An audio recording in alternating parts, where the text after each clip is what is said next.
Hi, everybody. Welcome to another episode of the Future Tech Podcast. It's me, Charlie Sell, Board Director for Major Group, where I get a chance to speak to thought leaders, technology leaders, people who are equally passionate about supporting young people into STEM industries and roles. And today, I'm really pleased to have Maurice van Tilburg with me.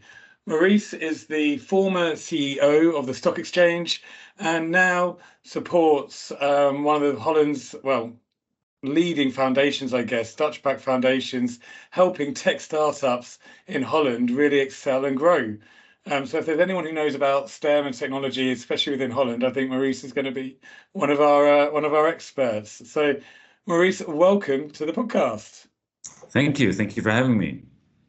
Let's jump straight in. And please, you've got a fascinating background. So please tell us a bit about your story and how you got into technology. Yeah, well, so as a child, actually, I started always drawing and painting. So I actually always wanted to be an artist. But at some point, it was actually my father who said, "Well, son, it's nice, but I'd rather have you use some of your math skills and learn, and you can always be a painter later, but you cannot learn technology when you are 35, when everything is not going well for you. Then that's a bit of a tricky career switch, because these things, in his view, you learn at early age, and you can always do art, etc. But that's more tricky. So I studied information technology. I kept always painting, and then at some point I started doing in health tech, like experimental treatment of cancer. And I programmed that in the time that Microsoft was not stable, but the money was out. We had great success. We had the international recognition, and that's also why I still empathize with founders in the tech, that you can have a fantastic idea, but if the money runs out, that's terrible. I think the main thing I think that people find a bit different about me is that I still combine art as an artist and at the same time a leading position in the tech industry. And I actually use my art in my daily work, in the way I operate, the way I run teams, because art brings a lot of lessons around inspiration that actually map perfectly to all the more recent leadership theory. And I've been applying that since I was 27 with my first management job. And I think that it really helps. It helps me to deal with challenges, but also I think it helps to really inspire the team. Amazing. And so how has that helped? Because you've had a really interesting career, as you said, from fintech, but how has that progressed through and all the way up to Techleap now? Yeah, so I started. So after, when the health money was done, I actually rolled into the stock exchange, or the options exchange, and I needed to design the order processing backbone, because they went from floor to screen trading. And while doing it, that went well, but at the same time, I think it could be done better. So I started doing extra study at the time, a postgraduate in audit and quality of IT. And I learned more and more. And then I raised for a big operational team. There were big issues. And then they said, well, guess what? We can't find anyone to solve it. Why don't you solve it? So I was 27, and then all of a sudden running a 45 people operational team with quite some big issues. And I had to find out. And it was actually funny that at that time, my art teacher, my art coach, she actually talked to me about inspiration. And she said, well, basically the essence of inspiration for an artist, what it requires is that you define a clear goal for yourself of where you want to go. And you can call it your muse, you can call it whatever it is, like Dante describes it as his Beatrice. And that's very important. It needs to be far enough to not be directly reachable. So it needs to be really ambitious, but close enough to feel that you can at some day reach it.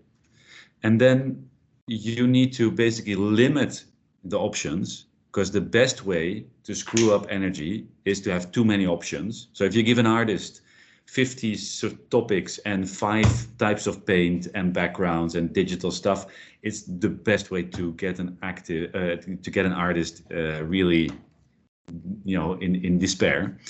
And then you also need to just get going and just iterate and then discover it along the way. It's one of the biggest problem with artists is that when they start to set the goal too perfect, and when you have things in your mind and that's what you want to reach, that's actually also me in my art blocked me at some point. You start, but what is in your mind is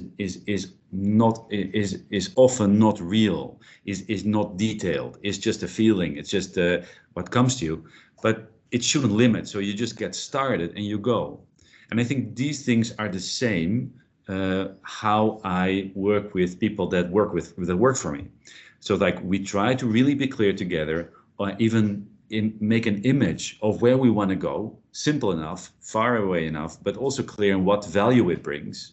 What is and people often lose track of what they're really doing. Why are they doing the administration? Why are they running the operations? Why are they solving legal issues? You need to understand what you contribute to the bigger picture. That's super important, and you need to have an ambition level on it. And then the second part is that we'll look at what's the role and the scope. And the third is I let them define what success will look like in 1, 2, or 3 months. So it's not my guidelines, but it's their guidelines, and then after 1 or 2 or 3 months, when they're successful, it's all their work. When it's not going well, we will not have a discussion whether the goals were real or not, because they're their goals. And I will not be there with a hammer to hammer them, but I will just then use that as a point, like, hey, what did we misunderstand? What have we learned from this? So what does it mean for your next step? And I think overall, I think that's the best way to take time to delegate. And it's something that I think often doesn't happen. And I think for me it works, and I think in general for people that I work with too.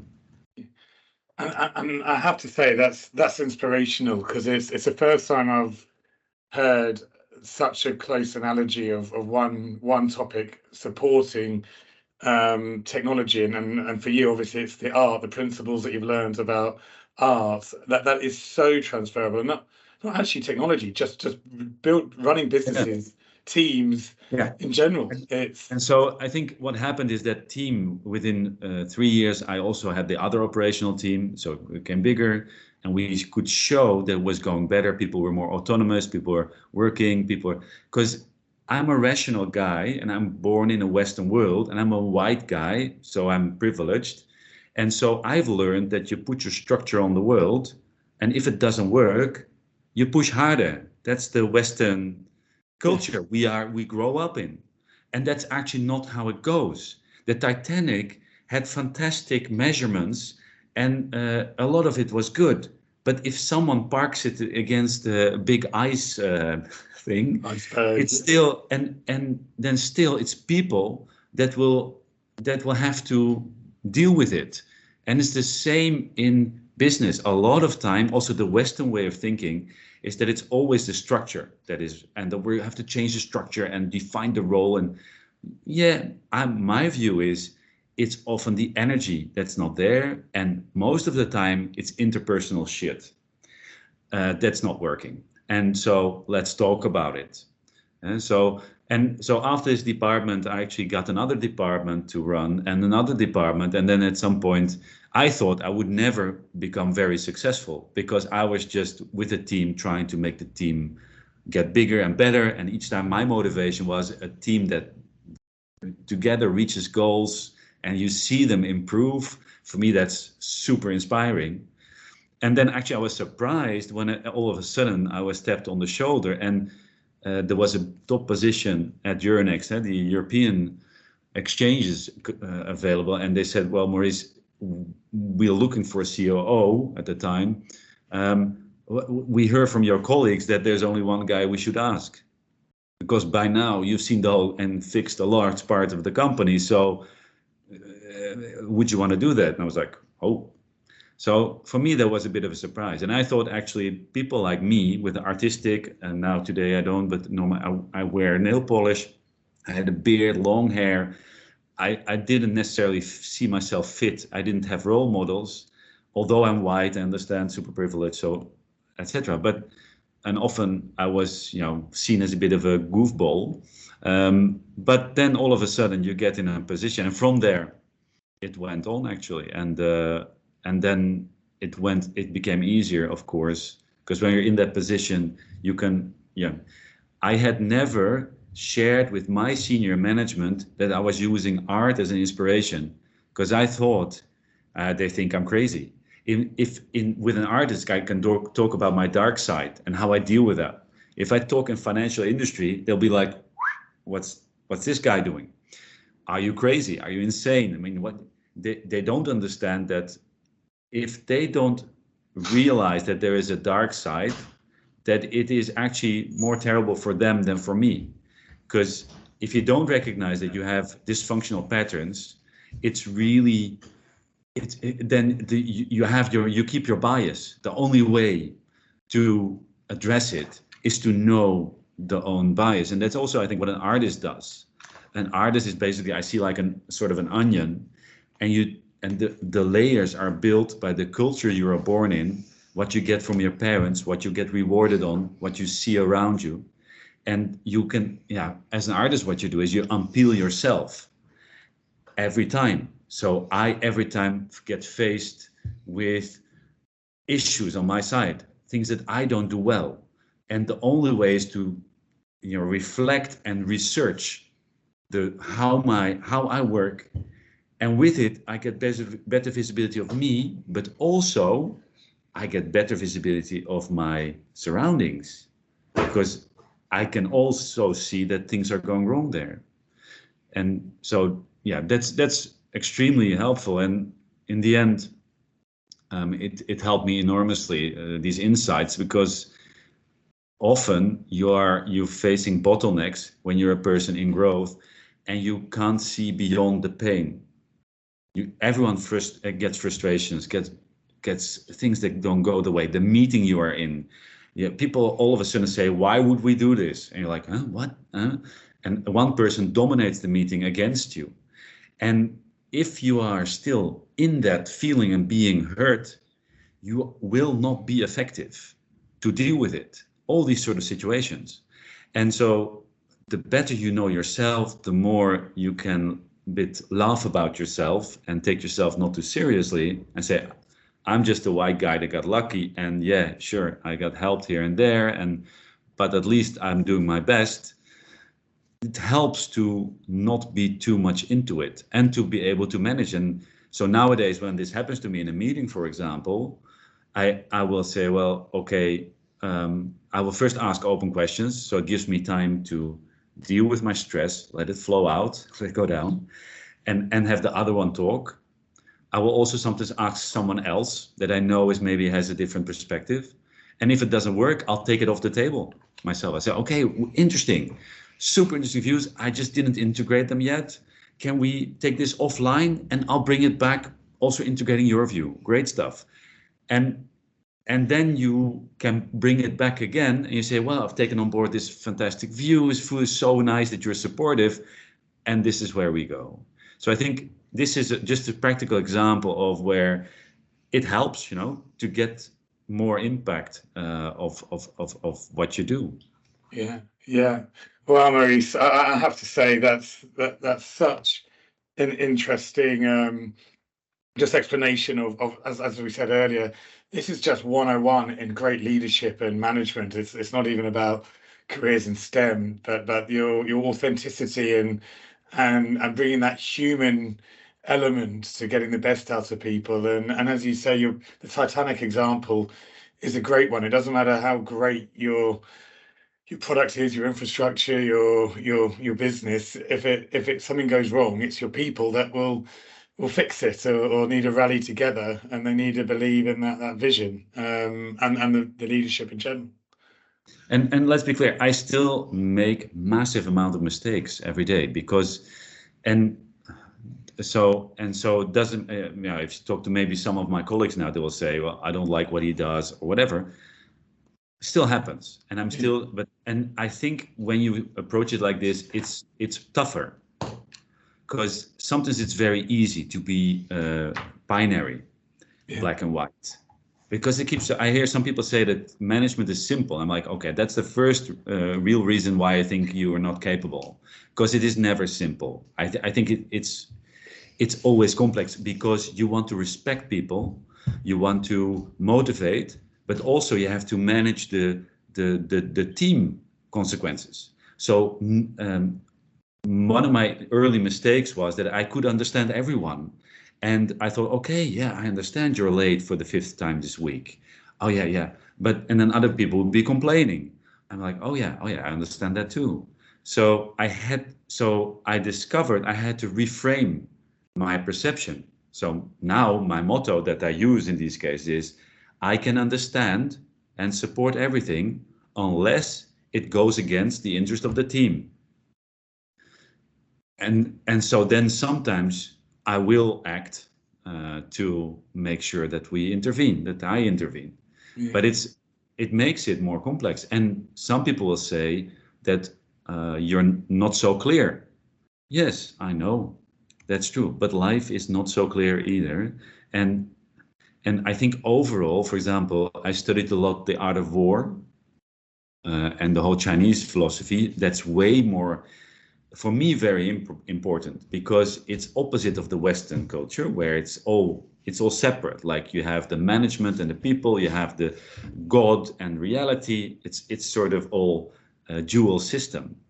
In the Chinese philosophy, it's all interacting, and it's also showing that with what people know, yin and yang, it means that when you have certain strength, you have to balance them out. So my strength is being conceptual and thinking ahead, etc. So my challenge is that I will not touch the ground with my feet, so that I take decisions that are not grounded in reality. So I need in my team, when I am a moving person that wants to be, that thinks and likes new stuff, I need someone around me that's better in being and touching base with reality. Are we not? I mean, if we're jumping to a new island, but the island isn't there yet, maybe we should make sure we don't jump yet. We first build the new situation before we fully jump. And I need someone to tell me and to compliment me. And I think, so in that sense, it is complex, but there are frameworks that you can use to actually reflect and see also what's my strength and what's the best team around me. Yeah. Well, thank you, Maurice. It's as I said, so insightful. And so what led you moving from being leading the stock exchange to then moving into the foundation and wanting to work with Techplan and helping the entrepreneurial businesses? Yeah, well, I think I never dreamt to be an exchange director, Bourse director. I feel like I think when I was young, I thought was a bit of a chubby person, a white male guy, with a very traditional way of speaking. And at the same time, I think also I had seen all the teams, I've worked on everything. We merged, a lot of things happened. And separately, there were 2 other things. One is my personal life. So I have kids. So and also this was in the announcement when I stepped down, is that I just want to spend some time also more present with my kids. I mean, if you have kids, you have to be responsible. And if I find that if I work hard, that's okay. But if I look in the mirror, I really need to be able to move the needle and make an impact in the world to justify that I may be less present with my kids. I cannot explain them, daddy wants to earn money, and therefore you will not see your daddy a lot. That's not a good enough reason. So I decided to stop already. And then actually they were setting up the Techleap Foundation. It's government funded. And we have Prince Constantine as our special envoy, and they were in need of some expert on capital to help companies grow. And I also felt it was a good time to give back. I mean, I've had a fantastic career, been very fortunate, all good. But at some point, there's also a time where, where it's sort of on a government basis, you give back to the community and you help people.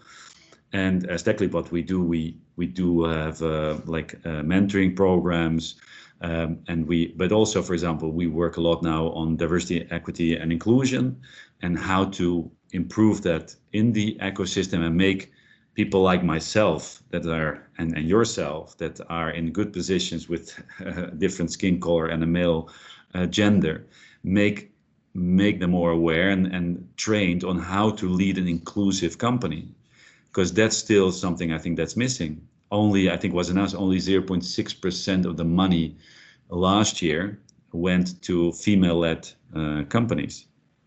Wow. Yeah. That's and it's just ridiculous that I see some people say, well, maybe there are not women that want to do this. I'm like, I mean, I want to swear, but it's not good here. But it's like, okay, guys, wake up. There's a very big bias there. Like, what we define as success, ourselves, we take ourselves as the role model, and what has prepped us, what has created us in the way we are. This is this onion, right? We are this onion. And, by nature from the history, we trust older white men to tell us what to do and that they are right. I recently heard that, there was a study some years ago in terms of the subjects for research at universities. And basically, for example, subjects of an Islamic woman wanted to research the Islamic experience in her community was denied. But if a white man would try to research the same, or research the Roman Catholic, it's okay, because we sort of by default think that they will be neutral, which of course is why it doesn't exist. So it's so deep in our system that we should be aware, and we should create awareness around it. Yeah. No, it's fascinating.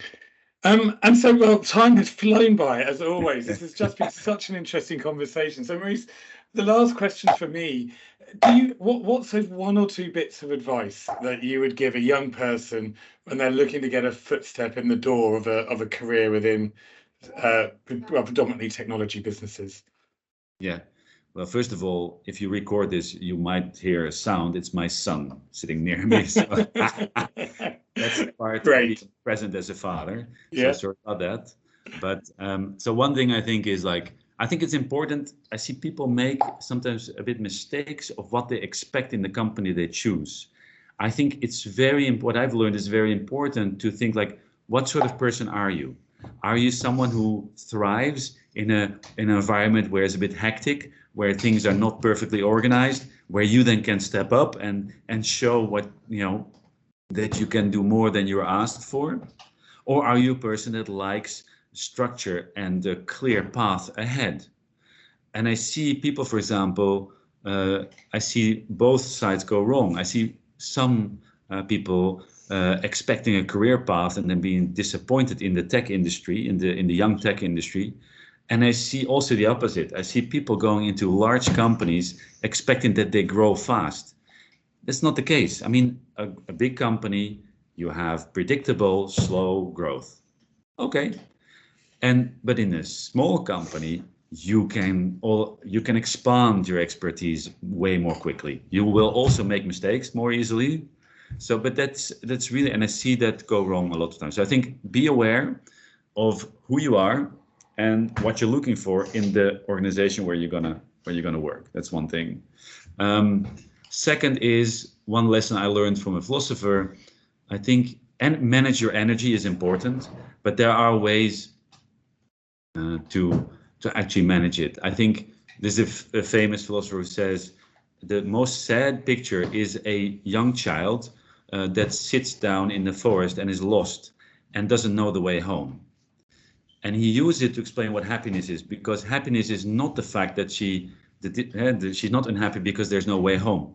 She just doesn't see it. And I think so. What I wish for everyone is that at any time, try to stimulate to write down more than the basic options. What could you do? What is, if there's things happening to you, what are all the options? And to be honest, I try to tell my children this and teach them in a way that by making a list of things we can do when they're down. And at some point when I was in a divorce some years ago, it was quite emotional that my daughter came back to me and said, okay, Dad, let's together make a list of all the things you can do. And I was like, yeah, wow. The circle is round. So I think I hope people find this skill. Yeah. Well, what a lovely poignant way of finishing the podcast, because the circle is round, and you know, I totally believe that, and I also believe every day you're learning from the people that report into you as much as the people that you lead, and you know, whether that's a family environment or work or friendships, you know. So what a lovely way of explaining that. So Maurice, a massive thank you. Thank you for being on our podcast, and thank you for being so open. That was really a very insightful insight into your life, I guess, and then your values and how you build teams, and a lot taken from that. So thank you very much. It's my pleasure, and thanks for doing this. It's super to help people anytime. So also if people want to reach out, connect on LinkedIn or whatever, happy to help. Oh, fantastic. And so to our listeners, that's another episode of our Future Tech podcast.